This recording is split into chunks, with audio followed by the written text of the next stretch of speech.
Welcome to Data Access Golf, your home for rapid golf improvement. And now, from the thin air of the Rocky Mountains, next on the number one tee, your host, Aaron Stewart. Hello, thank you for joining us today. I appreciate it. I appreciate the intro. Thanks, Josh, for that. It turned out really great, and I appreciate it immensely. Sounds good. So it gets me jazzed up, ready to go. So welcome to another episode of Data Access Golf. Today I wanted to talk a little bit about golf magazines. It used to be a lot bigger deal when I was younger. I used to love getting Golf Digest and Golf and going through it. But there's a bit of a problem with these golf magazines. One, in that it's the same stuff over and over again, but it's usually taught by different folks. And I get it. We have to sell a lot of magazines. It's a big business, and there has to be some tips and tricks and things in there in order for them to sell. But I worry about what that does to the general public's golf swings. Because if we're starting from a position, and as I've made my point, I think previously, a lot of us are in a place where we don't really know what's going on in our golf swings. And so we're trying to fix kind of a moving target, right? It's sort of a herding cat scenario where we don't even know where we're starting from. So how in the world we think we can improve is difficult. It's a difficult place to be. And then we open up a golf magazine and we find a variety of very world-renowned golf instructors suggesting this tip and that tip and try this and put your arm there and bend over this way and whatever.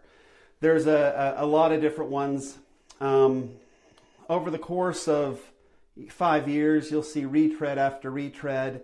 You've seen a bunch of different types of golf swings and the A swing this and a golf swing over that and stronger grip, weaker grip, shallow out your golf swing, whatever.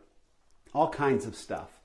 So my concern always is I see people obviously going to the range and trying these different things that they read. It goes back to kind of what we were talking about. You get these well, there's two problems I see mainly with it. One, you take a tip and you go out and use it, and it may actually make your golf swing worse because it may actually perpetuate or create a habit where you've actually got some bad stuff going on in the first place, which isn't good. So now you're sort of ingraining a really bad habit that's going to take a lot longer to get rid of down the road.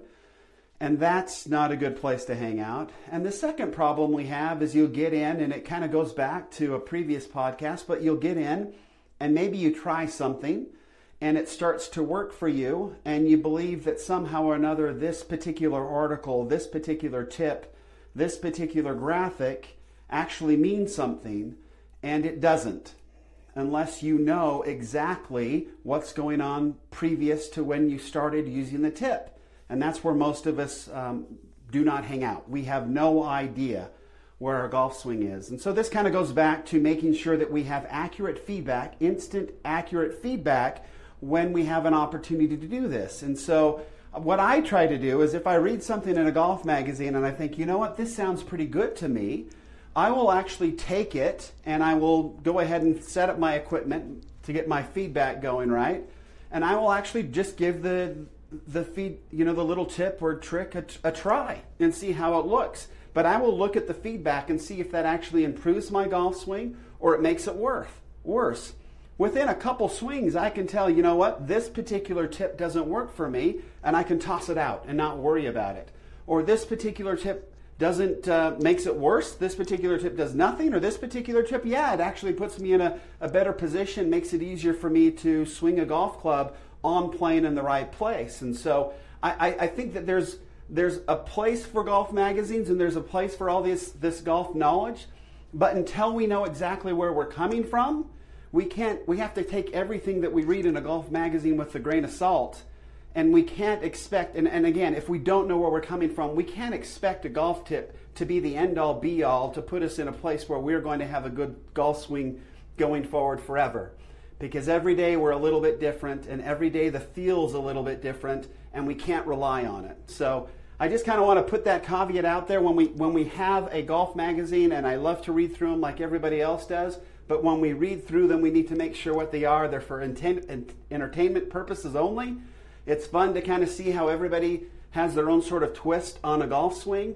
I love to read them just like anybody else does. But when we take that to the range or we try to implement one of these tips or tricks, we need to make sure that we don't get caught up in the belief that somehow or another this particular tip is going to actually change my golf swing for good, because it will never, ever happen until you know your golf swing and until you know exactly where you're swinging from.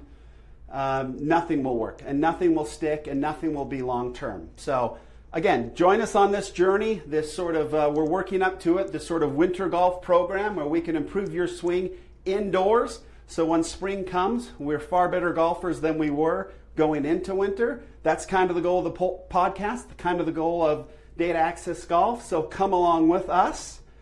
And remember, better data means better golf. This is Aaron Stewart. I'm out till next time. Thanks for listening to Data Access Golf with Aaron Stewart. Check us out online at dataaccessgolf.com, and we'll see you on the next episode.